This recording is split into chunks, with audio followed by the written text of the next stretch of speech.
Olá, o Gazeteiro está com o ex-deputado, ex-secretário de Saúde de Curitiba, do estado do Paraná, Michele Caputo Neto, do PSDB. Tudo isso é importante informar ao povo do Paraná, porque o Michele Caputo está trabalhando numa frente de partidos no Paraná, incluindo o PSDB, seu partido, para conquistas melhores para o nosso povo, o povo paranaense. Caputo, primeiro, obrigado, e eu quero te perguntar, fala-se nisso, naquilo. Nós estamos com um problema, o Paraná enfrenta um problema seríssimo, que é o problema das estradas e das nossas rodovias. Você está nessa frente. O que vai acontecer, ex-deputado, meu amigo Caputo? Primeiro, novamente, quero te agradecer, Zé, por essa oportunidade de falar com o Gazeteiro, com o seu público. É isso que está faltando no Paraná, principalmente em quem tem algum espaço de mídia, que é alimentar, fomentar o verdadeiro debate sobre temas que interessam o paranaense e a nossa economia. Com relação ao pedágio, uma das poucas unanimidades que eu vi lá na Assembleia, e eu fui deputado até 1º de fevereiro desse ano, foram as discussões na frente parlamentar do pedágio. Né? Infelizmente, essa questão não vem sendo tratada com a transparência e com a importância que ela tem e merece. Né? Eu acho, por exemplo, que o governo do Paraná já devia ter colocado, antes mesmo da eleição estadual do ano passado, o que ele pensava, o que ele ia defender, né, com relação a essa questão. Até porque na questão eleitoral é sempre importante saber, o que você pensa. Aí passam as eleições, o tempo está passando, as estradas estão cada vez mais perigosas, os quebra-galhos que foram feitos não estão dando conta. Basta ver aí o que aconteceu e o que acontece, por exemplo, no trecho até Paranaguá, e a gente não tem claro como é que vai ficar essa questão. É uma questão que afeta a economia do nosso estado, que aumenta em muito o custo do Paraná, não é? E a gente não vê essa situação resolvida. Não é? E lá na Assembleia, uma das poucas unanimidades foi o entendimento que todos os deputados e deputadas tiveram, não é, de que o que tinha não servia, mas o que quis ser feito depois disso também não servia, na verdade ia ficar ainda pior. Então, Zé, na reunião de hoje, uma das questões também que foi debatida foi essa questão de qual é a política do pedágio, não é? Qual é a política do pedágio? Não é? E aí a gente tem, no bojo dessa discussão, o presidente da frente, que é o deputado Arício Chiorato. Nós fizemos mais de 20 reuniões no Paraná, eu mesmo participei de grande parte delas. E um dos poucos consensos entre trabalhadores, empresários, políticos de todas as matizes ideológicas foi a necessidade de se ter um pedágio justo, um pedágio como alguns outros estados têm. E, Michele, se você me permite, e é uma coisa que não tem nada a ver com partido. Com certeza. É com o povo do Paraná. Com certeza. E olha, foi como eu disse, volto a repetir, pelo menos no ano passado, foi uma das poucas unanimidades que nós tivemos na Assembleia Legislativa do Paraná. Ou seja, todo mundo condenando o pedágio que nós tínhamos, todo mundo condenando o que se estava propondo para substituir o pedágio que nós tínhamos, onde se aumentava o tempo de concessão, se aumentava as praças, retirava algumas necessidades, quer dizer, algo que degrau tarifário, quer dizer, tudo isso é fruto dessas mais de 2 dezenas de reuniões em todo o estado do Paraná, algumas virtuais, por causa da pandemia, outras presenciais, ficou muito claro que nenhum setor queria aquilo. Aí você fica estagnado, passa a eleição, não se diz como é que vai ser, né? E até agora a gente não vê esse tema chegando até o grande público. A gente só vê as pessoas sofrendo as consequências de se não ter definido ainda quais são as regras para o pedágio. Michele, começou o movimento em defesa do Estado do Paraná, que todos, me parece óbvio, se integrar a essa defesa. Você, representante do PSDB, com partidos, digamos, adversários, mas não nunca inimigos, estão juntos nessa batalha. Você se reuniu hoje, conversou com as pessoas, com apoio, inclusive, do ex-governador Beto Richa. Eu te pergunto, esse relacionamento muito interessante para o bem das comunidades do país inteiro, do PSDB com o PT, você acha que pode dar uma liga legal, cara? Olha, eu acho que esse movimento que já vem sendo orquestrado há muito tempo, ele teve esse auge na reunião de hoje. Ele fala de temas que interessam a defesa do Estado do Paraná e principalmente aos cidadãos, né? Nós discutimos essa coisa do pedágio, né? Nós discutimos a questão da Copel. Convenhamos, essa coisa de privatizar a Copel chega no ano passado, no final do governo, atropelada por regime de urgência, sem discussão,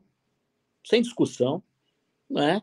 E já o PSDB, naquele momento lá atrás, os 3 deputados, eu à época, a deputada Cristina Silvestre e a deputada Mabel Canto, já tínhamos votado contra aquele pacote que veio e, principalmente, tendo como grande tema essa questão da Copel, né?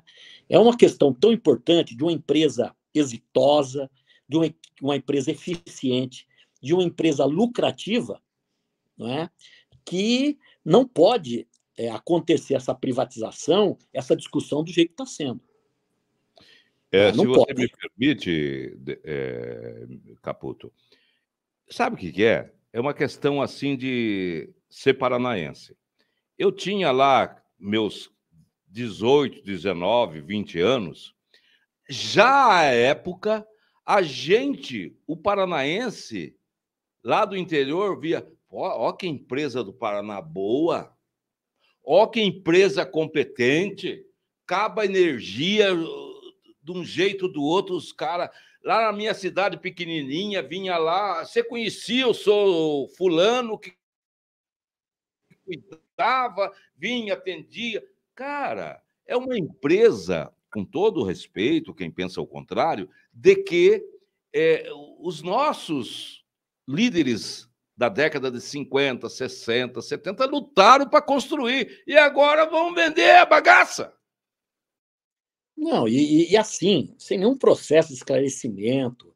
Eu lembro que essa discussão chegou segunda-feira na Assembleia Legislativa, lá no final do ano passado, e o pessoal tinha se reunido na sexta-feira, sabe? Aí aumenta de uma hora para outra quase 30% o valor das ações. Aí a discussão é levada assim a toque de caixa na Assembleia Legislativa do Paraná, né? E a grande mídia não dá a essa questão o valor que ela merece. Lá na gestão do governador Jaime Lerner, quando ele quis privatizar a Copel, ele quase precisou mudar do Estado. A questão ganhou corpo na grande mídia, ganhou corpo em todos os segmentos e acertadamente não foi privatizado. Hoje, não é? A gente se ressente dessa falta de discussão, não é? Parece que não está acontecendo nada, não é? Parece que essa empresa é uma empresa deficitária, é uma empresa que envergonha o Estado do Paraná. Não. E veja, não é uma posição nova do PSDB essa, né? Que também não venham com essa conversa. Você tem memória, você participou desses acontecimentos. Quando o governador Beto Richa foi candidato a segunda vez ao governo, que foi a primeira exitosa, lá em 2010, diziam que ele ia privatizar a Copel e a Sanepar. Pelo contrário, o Beto ficou 7 anos e 3 meses no governo do Estado do Paraná e só fortaleceu a estrutura da Copel, da Sanepar, tornando-as nos seus setores, que são setores estratégicos, que é a eletricidade, tanto a transmissão quanto a geração, e também na questão do saneamento, as melhores do país. Então, o governador do PSDB e o PSDB, né, respeitam, né, e defendem os interesses do Paraná e os interesses da Copel há muito tempo. E tem uma, né, se você me permite, com todo o respeito, é uma empresa pública que nunca deu problema, nunca como é que fala? Nunca quebrou. Sempre Não é teve sustentação emprego, financeira. tem um quadro técnico muito qualificado, não é? Agora é óbvio, né? A gente tem que pensar também na empresa a questão social dela.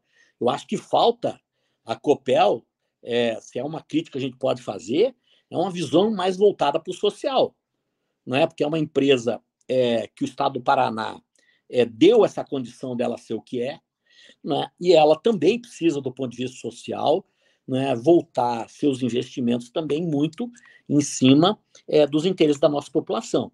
É uma empresa paranaense, né? E, além dessa questão do pedágio, dessa questão da Copel, aparece esse ano, porque essa discussão até o final do ano passado não estava acontecendo, aparece esse ano, assim, de forma também muito pouco transparente, a privatização do Porto de Paranaguá. Um porto que, por exemplo, na gestão do Beto, retomou a sua competência, tirou todas as licenças ambientais, voltou novamente a figurar entre os portos mais competentes desse país, né? Ampliou sua capacidade de exportação, né? Se qualificou, tá? Tem uma importância enorme para a economia do Paraná e do Brasil, é o segundo maior porto desse país, que bate recordes seguidos de exportação, e você vê uma conversa, daqui a pouco você é surpreendido na Bolsa de Valores, só uma empresa, R$ 1 milhão, quando a discussão tinha que girar em torno de 150 milhões. Quer dizer, um negócio, Zé, que o paranaense, que quem tem responsabilidade, com quem forma opinião nesse Estado, não só quem é político, quem exerce cargo político, quem participa de comando partidário, as pessoas têm que ver o que está em jogo. E o que esse movimento quis hoje, e vai querer continuar sempre, levando as autoridades nacionais, estaduais, é essa discussão de que Copel, e também a gente sabe que foi dito lá hoje, que parece que tem conversa na Compagás, parece que tem conversa na Sanepar, né? A questão do porto, a questão das concessões das rodovias do nosso estado, você vê a grandeza e o impacto disso na vida das pessoas e na economia do Paraná e do Brasil. Isso não pode ser administrado dentro de uma sala, isso não pode ser administrado com meia dúzia de pessoas, cujo interesse econômico está se sobrepondo ao interesse do Paraná e do povo. Se você me permite mais uma vez, é um trabalho ao lado dos poderes públicos, porque representações de lideranças do Estado todo preocupado de verdade com as coisas. Quando você falou do Porto de Paranaguá, Michele, é um dos portos mais escolhido para poder mandar o nosso agronegócio, o nosso acho isso, aquilo. E os caras... Você se lembra, você tem uma ligação com o povo italiano. O que os nossos pais falavam? Gente, vender só na última hora. Por que vender uma coisa que está dando lucro? E veja, o Porto de Paranaguá, a Copel, não tem sido entrave para nada que diz respeito ao desenvolvimento, nem para o Brasil, nem para o Paraná. Não estão tendo gestões que dificulte a exportação, que dificulte, que traga energia para a nossa economia, que gere a nossa economia. Eu tenho essa crítica com o social. Eu acho que o Porto podia fazer mais, principalmente pelo nosso litoral. Hoje, inclusive, teve uma participante da reunião que falou bastante disso. E também, né, eu penso igual a você. né? E se tiver que fazer alguma discussão para mudar de forma radical a gestão dessas empresas, né, dessas estruturas, que seja feita, né, de forma transparente, que seja feita ouvindo a todos os interessados. E não é o que está acontecendo. No final do ano passado, por exemplo, porque hoje também, a meu pedido, foi incluído as questões da saúde, a pedido de outros representantes de partidos, foi discutido também a questão da educação. Foi feita lá uma autorização da Assembleia, não com o meu voto, para privatizar praticamente 3 hospitais. 3 hospitais que nós construímos. Não é? E isso não passou no Conselho Estadual de Saúde. Não é? Se tem uma política organizada, que tem bem definido os controles, que abre a participação, é a política de saúde. E você pegar o impacto disso e não discutir, mostra tudo isso que a gente está falando, a falta de transparência. Michele, o que você analisa com essa perspectiva de rapidez em fazer as coisas? Por quê? O que você imagina? O que você está imaginando? Olha, eu acho que, assim como todo mundo, eu tenho minimamente o direito de estar desconfiado, de estar preocupado pelo alcance e pelo impacto disso tudo, não é? Principalmente, né, pela falta de debate. Eu, por exemplo, só o caso da Copel. O BNDES é proprietário de uma parte importante da Copel e ele não foi envolvido nessa discussão. Ele não foi envolvido nessa discussão. Né? A agência... Então, tem coisas aí, até no rito, eu acho que na pressa de fazer o que está sendo feito, o que pretende ser feito, porque eu ainda acredito muito com o novo governo federal, que essa questão, principalmente do pedágio e da Copel, que estão mais avançados em termos de tentativa, né, de se mudar, de se fazer o que economicamente não se deve, levando em conta os interesses do Paraná, tá, e das pessoas que circulam pelo Paraná e que aqui vivem, não é? Eu tenho certeza que hoje as pessoas precisam entender aqui no Paraná, tá, que não faz o que quer a hora que quer. Né? Mudou o governo federal, né? E mudou com gente que tem mais compromisso com as políticas públicas e com as estruturas públicas. Né? E volto a dizer, o PSDB não é novo nessa discussão. Nós tivemos o governo do Paraná por 7 anos e 3 meses. Só fortalecemos a Sanepar e a Copel. Se você me permite... Nós tivemos a saúde na nossa mão e só fortalecemos. E hoje a gente está... O Porto Paranaguá nós recuperamos. E agora a gente está vendo tudo isso correr riscos. Justiça seja feita.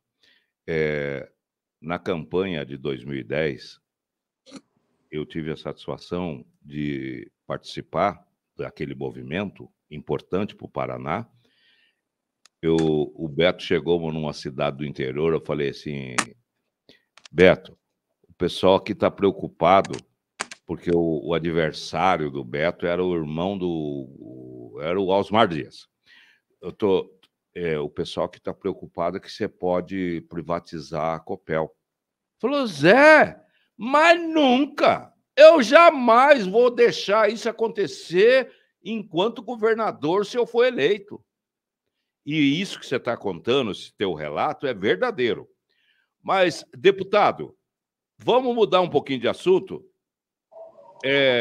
Estaremos lá na Itaipu, binacional, agora trabalhando no sentido de continuar um programa bom de Itaipu paranaenses e Paraná? Eu não sei te dar uma resposta hoje com relação a isso, que é algo que não depende de mim nem do meu partido. Que eu recebi sondagens e manifestações, recebi de pessoas que são minhas amigas ao longo de 3 décadas e de pessoas que no campo político já conviveram e convivem comigo, né? Agora, é tudo ainda muito prematuro, porque o próprio diretor-geral do lado brasileiro, o deputado federal Enio Verri, ele tomou posse quinta-feira agora, não faz nem uma semana, né? O que eu quero te dizer é que eu tenho quase 40 anos de vida pública. Fui secretário de Saúde de Curitiba, ocupei outras secretarias no município, fui secretário de Estado da Saúde do Paraná. Fui membro do Conselho de Administração da Sanepar durante 7 anos e fui deputado estadual com uma defesa muito clara, né, uma manifestação e com uma produção de mais de 100 projetos. Comandei a Frente Parlamentar do Covid, que fez o melhor trabalho das Assembleias Legislativas do Brasil de forma indiscutível, e participei ativamente da Frente do Pedágio, que foram as 2 grandes frentes importantes e que participaram. Né? Se eu tiver a honra de ser confirmado para fazer parte do Conselho da Itaipu, né, exercerei isso com muita gratidão e com muita honra. Né? Eu vou fazer 61 anos esse ano, mas eu me sinto ainda com muita energia e com muita disposição para trabalhar em prol do nosso Estado. Não é?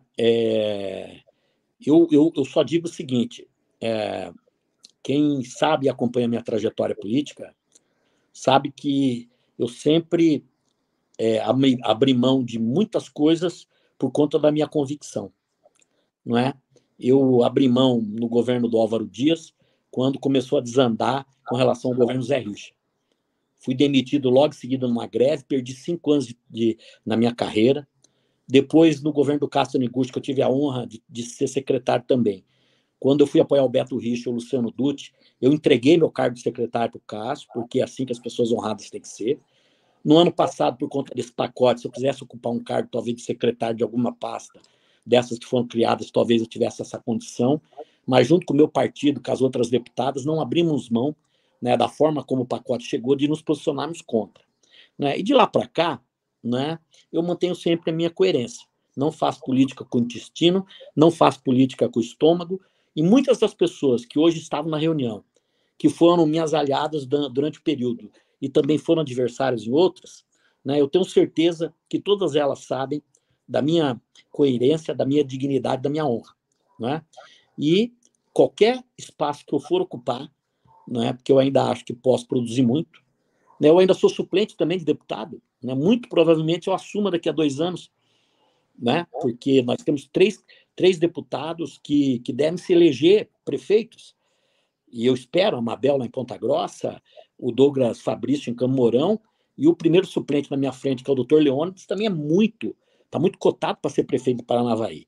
Né? Então, a gente tem esse processo político, está na minha veia, eu faço desde que entrei na faculdade, lá na minha querida Universidade Estadual de Maringá, com 17 anos.